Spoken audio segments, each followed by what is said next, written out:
কথায় আছে না, সব দোষ নন্দঘোষ। এইটুকুনে কাহিনী ঘটছে আজকে আমার এক বান্ধবীর সাথে। বান্ধবীরা এইচএসসি ফেল করার পর বাসায় যে তার রিয়াকশন দেখুন। বাসায় যাওয়ার পরে বান্ধবীর আম্মু জিজ্ঞেস করছে, কিরে তোর আজকে না রেজাল্ট কি? বান্ধবী বলছে, আম্মু আমার তো একসাথে ফেল। আমি বললাম, বান্ধবী তোর ফেল করার সাথে তাহলে মোবাইল বান্ধার রহস্যটা কি, যদি একটু আমারে বলতিস। তো বলছে, দোষ আর বলিস না, এমনি তো মাথা মুথা গরম হয়ে আছে, ফেল করছে।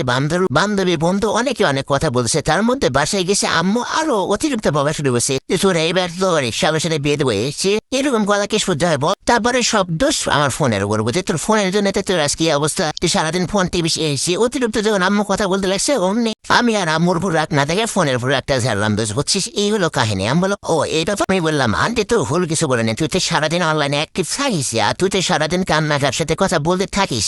আন্টি তো একটু ভুল কিছু বললেন, তোর মতো মেয়ের রিক্সার সাথে বের হয় উচিত। আমি বললাম, দোস্ত ঠিক আছে, যা হয়েছে টেনশন করিস না, এবার একটু মন দিয়ে পড়াশোনা করবি, সামনে বার থেকে ইনশাল্লাহ পাস করবি এবং ভালো রেজাল্ট হবে। তো বলছে, দোস্ত দোয়া করিস, তোর দোয়া সবসময় কাজে লাগে, আমি সেটা জানি।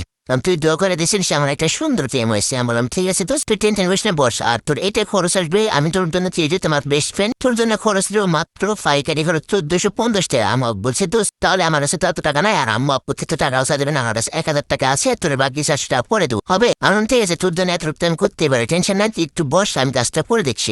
যেহেতু আমার বেস্ট ফ্রেন্ড, ওর সাথে একটু মজা নিলাম। তোরে আগেই করেছিলাম তুই কলেজ রেখে প্রেম করতে যাস না, তবে তুই তো আমার কোনো কথাই শুনিস না শালা। এবার বোঝ কত দানে কত সেল। তো আমার বান্ধবীর অনেক শখ ছিল যে বান্ধবী ইন্টারটা পাস করে পুলিশে দাঁড়াবে। তো আমি বান্ধবীরা করলাম, তুমি পুলিশ হবা, ইন্টার ফেল করে তুমি পুলিশ হবা। তো বিয়স, আজকের ভিডিও আমার এ পর্যন্ত ছিল। আর একটা কথা, আমার ভিডিও আপনাদের কাছে কেমন লাগে অবশ্যই একটা কমেন্ট করুন, আর ভালো লাগলে ভিডিওটা শেয়ার করে দেবেন। আর আমার ভিডিওটা বাংলাদেশের 64 জেলায় যায় কিনা অবশ্যই কমেন্ট করবেন।